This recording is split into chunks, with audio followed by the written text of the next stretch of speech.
Энэ телевизийн мэдээ. Энэ телевизийн 2 дугаар студиэс үзэгч та бүхэн шууд хүрч байна. Дараагийн мэдээг хүргэе. Хаан улдургүй 24 дугаар хороо Хүүшийн ам орчимд байрлах хотхнуудын оршин суугчдын аюулгүй орчинд амьдрах чөлөөтэй зорчих эрх хангагдахгүй хэвээрээ байна. За тухайн бусад явган үний болон автозамын дэд бүтэц хангалтгүй учраас иргэд автомашины хөдөлгөөнтэй зэрэгцсэн зорчхоос өөр аргагүй нөхцөлд амьдарч байгаамаа.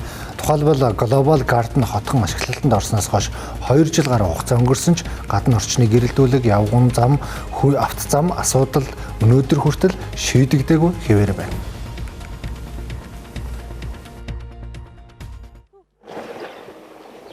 ЭТВ-ийн сурвалжлагыг яг сар гарангийн өмнө энэ Global Garden бол одоо явган үний зам болон машин зам байхгүй үүний улмаас иргэд зарчууд хүндрэлтэй байна гэдэг одоо сурвалжлагыг бэлтгэжсэн бол өнөөдөр яг байдагта шорон зам хэвээрээ үүний улмаас иргэд бол яг энэ шорон замаар одоо зорчиж төв зам руугаа нийлт юм аа. Ингэснээрээ бол иргэдийн хувьд шинэ орон цагаар явхад машин тэргэнд одоо дайруулах ч юм уу те эргээд хүүхдүүд бол ганцаараа явхад бол эрсдэлтэй нөхцөлтэй байдгийг бол иргэдийн зүгээс л хэлж байна. Хүүхдүүд итгий бид нар өөрсдөө явах ч эрсдэлтэй байна. Тэгэл нэг зундаа нэг хэр лам хийж иж нэг зундаа нэг шороогийн нэг жоохон тэгшилсэн болол өөр ямар ч асуудал байх.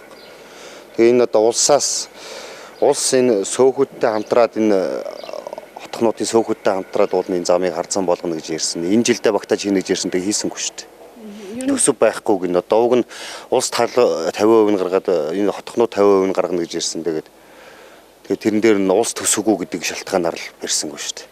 Үгүй чи хэцүү юм шүү дээ. Машин тэрэгтэйгээ холилдсон зам, явган зам ч байхгүй. Машин замдаа байх. Үнэхээр хөндлөл юм байна. Хөндлөлтэй нөгөө хүүхэд тэрэгтэй явахад айгүй хэцүү. Тэгээд шороогоороо байгаа учраас тоошроо айгүй их босдог. Тэгээ машин тэргэндэж ер нь хэцүү байдаг байхгүй. Дандаа том тэргэнүүд нөө барилгууд дуусаагүй учраас том тэргэнүүд явж байгаа учраас зам айгүй хэврэлттэй. Тэгээ тэрийгээд болон цасмал болгочвол зүгээр. Өөрөөр нь хүүхдүүд автобусны бодлоос жоохон зайтай шүү дээ манайх. Тийм учраас алхахад бас жоохон өндөрлөлттэй. Global Garden хотгонтой болон автозамтай холбоотойгоор 17 бичиг бол явсан байгаа. За үүний дагуу нийслэл дүүргийн төсвүүдээр бол суулгуулах бичигуудад ороод явсан. Тэгээд яг энэ замтай холбоотойгоор нэлээд олон одоо байгууллагууд, барилгын компаниуд байгаа. Тэрнэрт бол бүгдэнд нь бол бичгүүдийн бол тухай үед нь бол өгж байгаа явсан. За тэгэнгүүт энэ оны байдлаар бол тендер бол зарлагдсан байгаа. Тэгээд 3 компани орсон байсан. Одоогийн байдлаар шалгарсан компани алга. За одоо яг Global Garden руу өгсөх одоо ингэ нөгөө нартай үед бол маш их тоосчлолтой байгаа. За эрүүл аюулгүй байдлыг хангах үүднээс өдөртөө бол нөгөө усалгаа тогтмол цагуудад бол хийгдэж байгаа. Тогтмол цагуудад хийгдэж байгаа гэсэн одоо нөгөө баримт нотлоготой бичиг баримтаа өчигдөр манай дээр бол ирээд өгсөн байна. Шинээр баригдаж байгаа барилгуудын хувьд өөр эзэмшлийн талбайд явган хүний зам, машин зам, гэрэлтүүлэг тогтчлтыг хийх хэрэгтэй. Гэвч Хаан улдургийн 24 дугаар хороонд байрлах хотхнууд өнөөдрийг хүртэл өөргөө бүрэн гүйцэд биелүүлж чадахгүй байна.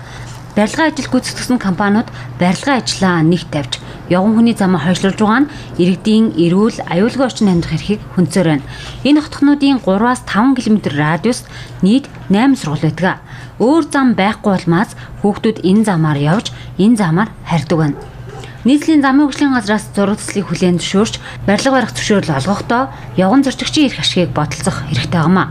Түүнчлэн барилгын ажил эхлүүлж байгаа компаниудад нэн тэргуунд иргэдийн аюулгүй байдлыг хангах нь чухал байна.